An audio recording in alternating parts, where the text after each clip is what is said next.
ଆପଣଙ୍କର ଯଦି ମେଷ ରାଶି ଦର୍ଶକ ବନ୍ଧୁ ତାହେଲେ ଏଇ 2024 ମସିହାର ରାଶିଫଳ ଜାଣି ନିଅନ୍ତୁ। 2024 ମସିହାରେ ଆପଣଙ୍କୁ କଣ ସତର୍କ ରହିବା ଉଚିତ ଏହା ଜାଣିବା ପାଇଁ ଦର୍ଶକ ବନ୍ଧୁ ଆପଣମାନେ ଭିଡିଓକୁ ଶେଷ ପର୍ଯ୍ୟନ୍ତ ଦେଖିବାକୁ ପଡିବ। ଆଉ ଭିଡିଓକୁ ଆରମ୍ଭ କରିବା ପୂର୍ବରୁ ଭିଡିଓକୁ ଗୋଟେ ଲାଇକ୍ କରନ୍ତୁ। ଚ୍ୟାନେଲ ଆପଣ ନୂଆ କରି ଦେଖୁଛନ୍ତି ତାହେଲେ ସବସ୍କ୍ରାଇବ କରିକି ରଖନ୍ତୁ। ପାଖରେ ଥିବା ବେଲ୍ ନୋଟିଫିକେସନକୁ ଅନ୍ କରନ୍ତୁ।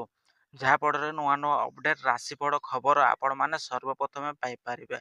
ଆଉ ନିଜ ବନ୍ଧୁମାନଙ୍କ ପାଖକୁ ନିହାତି ଭାବରେ ସେୟାର କରନ୍ତୁ ଯାହାର ମେଷ ରାଶି। ନମ୍ବର 1 କ୍ୟାରିୟର ଏବଂ ବ୍ୟବସାୟ। ଏହି ବର୍ଷ ଆପଣଙ୍କ କିଭଳି ରହିବ? ବର୍ଷ ଆରମ୍ଭର କ୍ୟାରିୟର ପାଇଁ ବହୁତ ଶୁଭ ରହିବ। ଯଦି ଆପଣ ଚାକିରି ବଦଳାଇବା ପାଇଁ ଚାହୁଁଛନ୍ତି ତେବେ ମେ ମାସ ପରେ ଭଲ ସୁଯୋଗ ଆପଣଙ୍କୁ ମିଳିବ। କିନ୍ତୁ ବର୍ଷ ଶେଷରେ ଅଧିକ ଲାଭ ହେବାର ସମ୍ଭାବନା ଅଛି। ନମ୍ବର 2 ଆର୍ଥିକ ସ୍ଥିତି। ଆପଣଙ୍କୁ ଏହି ବର୍ଷ ଅନାବଶ୍ୟକ ଖର୍ଚ୍ଚ ଅଧିକ ବଢିପାରେ। ତେଣୁ ବଜେଟ ପ୍ରସ୍ତୁତ କରି ଚଳିବା ଉଚିତ। ଏହି ବର୍ଷ ଆପଣଙ୍କୁ ଅଧିକ ପରିଶ୍ରମ କରିବାକୁ ପଡିବ। ନମ୍ବର 3 ଶିକ୍ଷା ପ୍ରତିଯୋଗିତା। ଛାତ୍ରଛାତ୍ରୀଙ୍କ ପାଇଁ ଏହି ବର୍ଷଟି ଅନୁକୂଳ ଅଟେ। ନମ୍ବର 4 ପାରିବାରିକ ପ୍ରେମ ଜୀବନ। ପରିବାରରେ ସୁଖ ଶାନ୍ତି ବଜାୟ ରହିବ। ପ୍ରେମ ସମ୍ପର୍କରେ ବିଶ୍ୱାସ ଉପରେ ବଢିବ। ନମ୍ବର 5 ଏହି ବର୍ଷର ସ୍ୱାସ୍ଥ୍ୟ ଆପଣଙ୍କର କିଭଳି ରହିବ?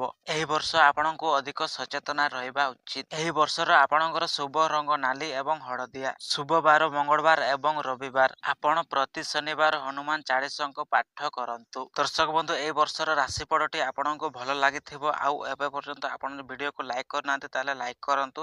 ଚ୍ୟାନେଲ ଯଦି ଆପଣ ନୂଆ କରି ଆସିଛନ୍ତି ତାହେଲେ ସବସ୍କ୍ରାଇବ କରିକି ରଖନ୍ତୁ। ପାଖରେ ଥିବା ବେଲ୍ ନୋଟିଫିକେସନକୁ ଅନ୍ କରନ୍ତୁ। ଯାହାଫଳରେ ନୂଆ ଅପଡେଟ ରାଶିଫଳ ଖବର ଆପଣମାନେ ସର୍ବପ୍ରଥମେ ପାଇପାରିବେ। ଆଉ ନିଜ ବନ୍ଧୁମାନଙ୍କ ପାଖକୁ ନିହାତି ଭାବରେ ସେୟାର କରନ୍ତୁ ଯାହାଫଳରେ ସେମାନେ ମଧ୍ୟ ନୂଆ ଅପଡେଟ ରାଶିଫଳ ପାଇପାରିବେ।